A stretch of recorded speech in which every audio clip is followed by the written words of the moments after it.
want to thank the Lohan Institute for a fabulous 2 days. I think this is teaching me a lot. The theme of this session is really about business and policy. How do we translate all these complex ideas into reality? How do we change the system? So, and how do we specifically use AI? Now, I'm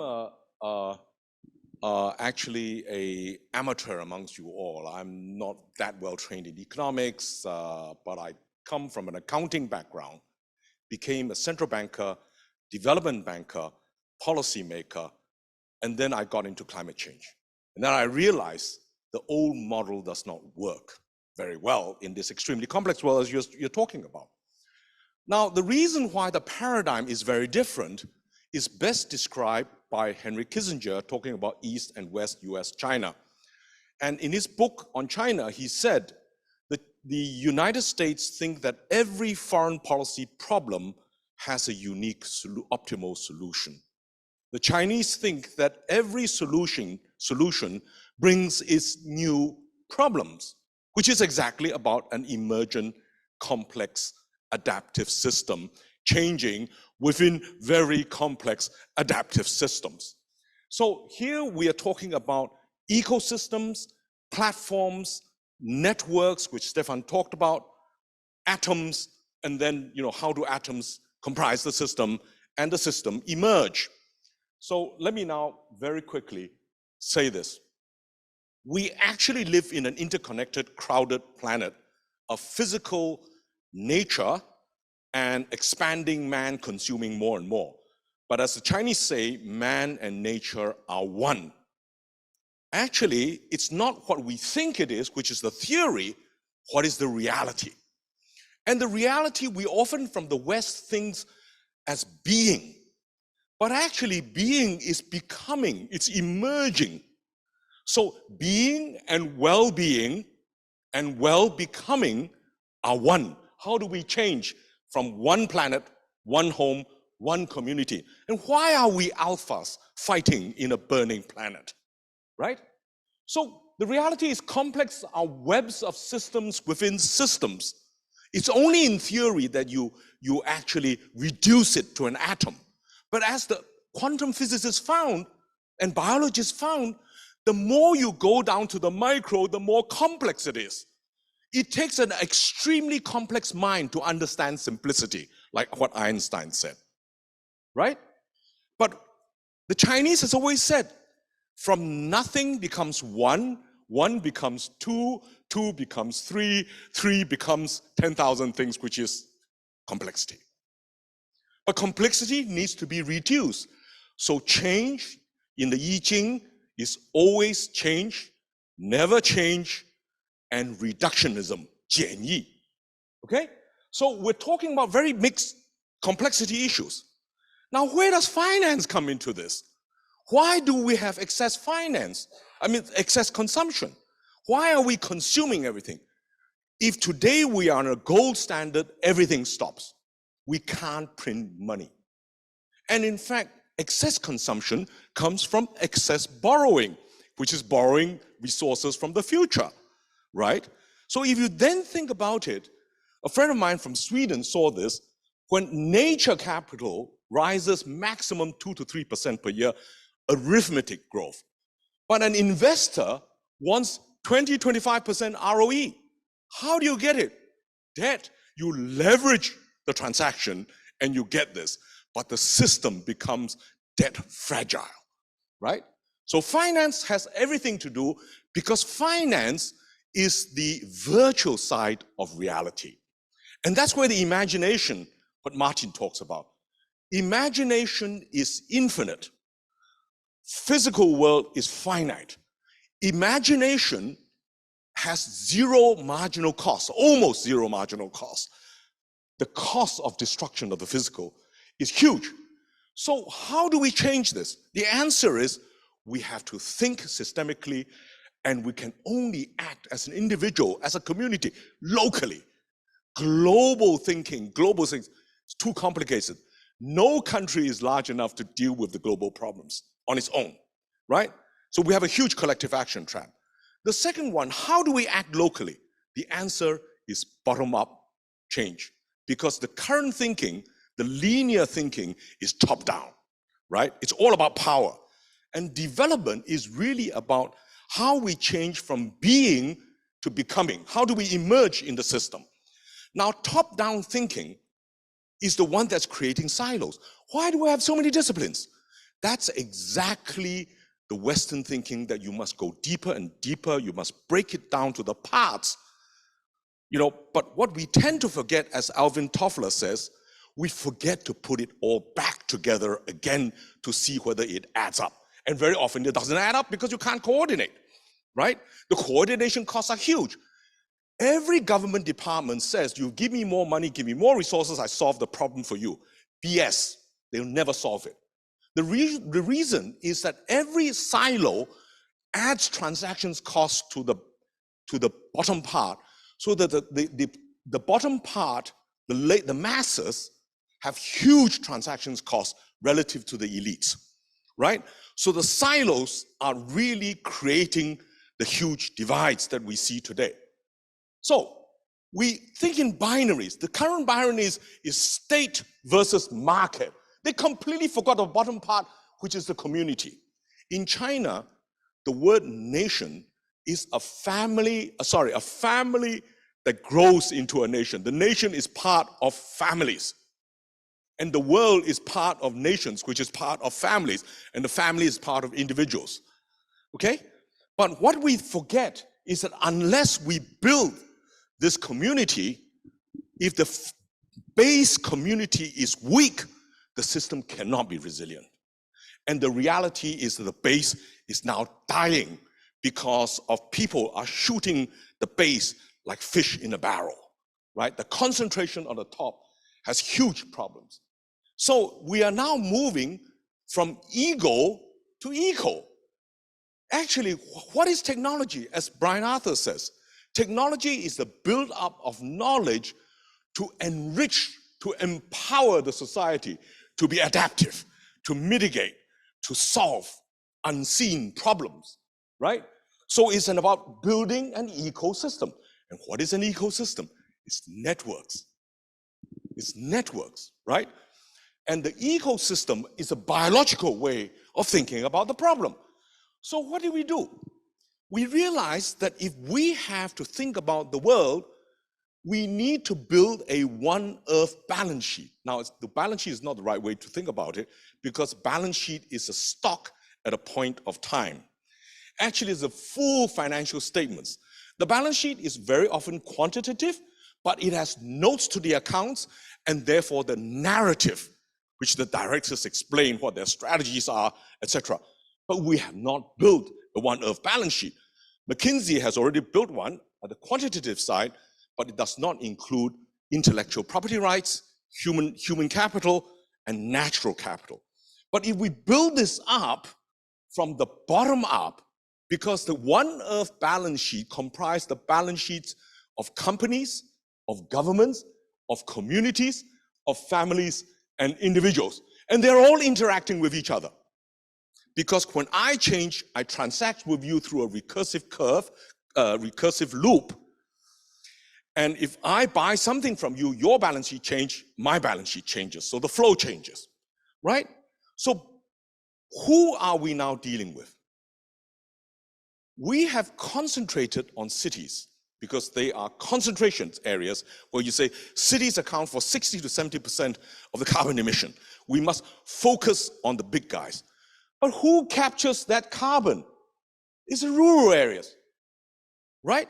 So the grassroots communities have indigenous wisdoms, grassroots solutions, know-how, technology, and funding, but they are not networked together, right?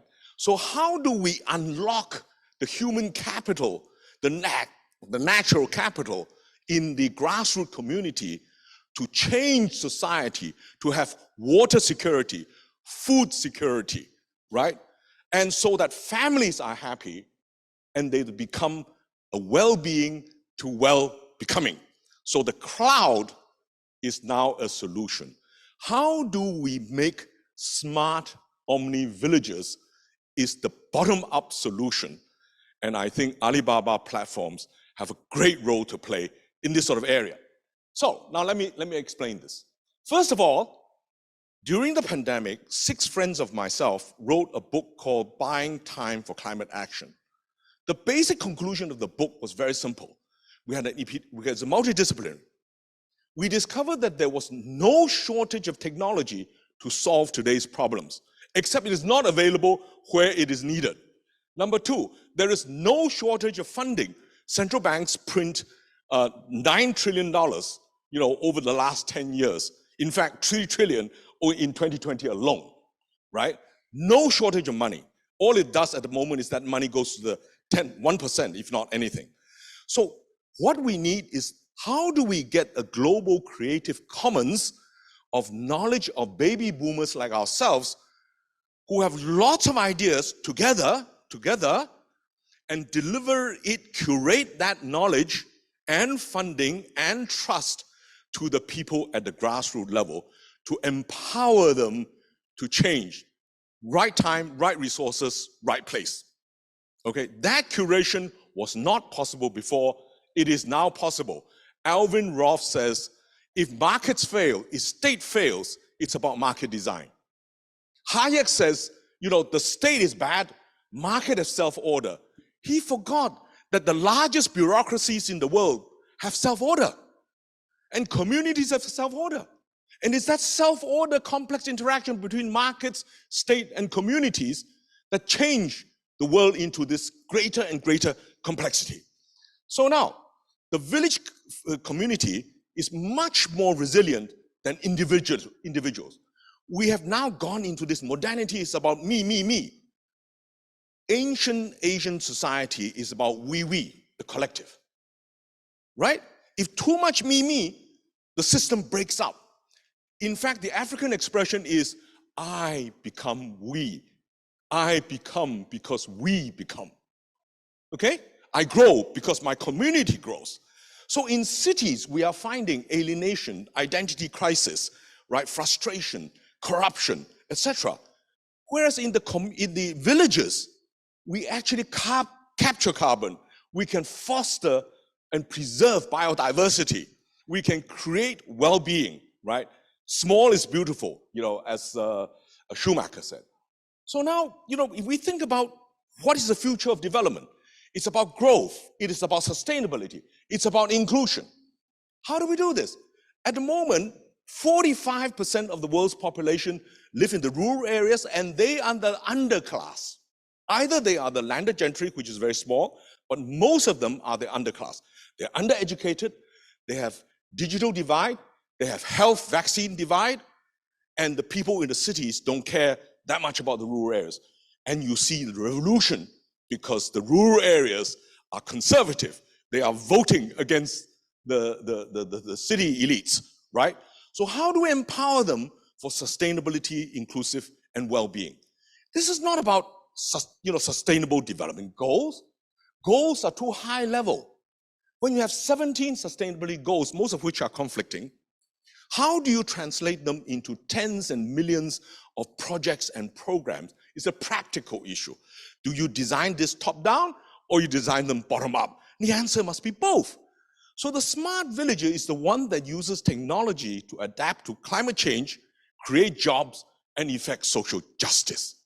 This is the new development model which we need to applicate. And who can do this? The answer, the global creative common curation is a function of AI charge platform.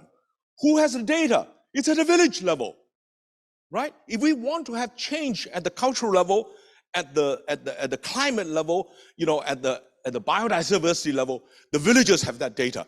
Why can't the villagers sell that data for income? And if they do that, they make huge change, right? So now, we all know that AI is garbage in, garbage out. But if we have the right data in the rural areas using phone apps to capture quality of water, quality of life, quality of food, quality of nature, okay? The AI platform can generate that global creative commons and curate that knowledge. Give you a simple illustration. The problem, as you know, is that we need to empower the grassroots at the individual, at the organizational level, right? And we create this through pushing information, because the cost of transmission of that knowledge through global Creative Commons, which is like Wikipedia, total voluntary, right? If that information can be powered by platforms like Amazon or Alibaba to the villagers, you enrich the village, you enrich the platform, you enrich society, you enrich the earth, okay? So and that depends upon open source public goods. So empowering the masses is now the AI potential. I could not understand this. When I conceived of all this, I said, how do you curate this? And when ChatGPT came in, it's a flash of inspiration that AI can curate that information to deliver into the masses, so that we solve the problem for all. Now, this is a picture of the village that my wife and I have adopted in Sabah, where I come from. I'm the wild man from Borneo. I left Borneo because I could not see the million-year trees cut down to plant palm oil. Palm oil needs to be cut all the topsoil, plant monocrop, use pesticides, use chemical fertilizers, and then, I'm sorry to say this, has real impact on the ecosphere, right? And when the villagers have been asked to plant this, the water is polluted by the pesticides, they kill the fish, they reduce their protein, they have to earn dollars to buy the equipment and the pesticides, etc. So when I went to the community says, help us to help ourselves. This is not about charity.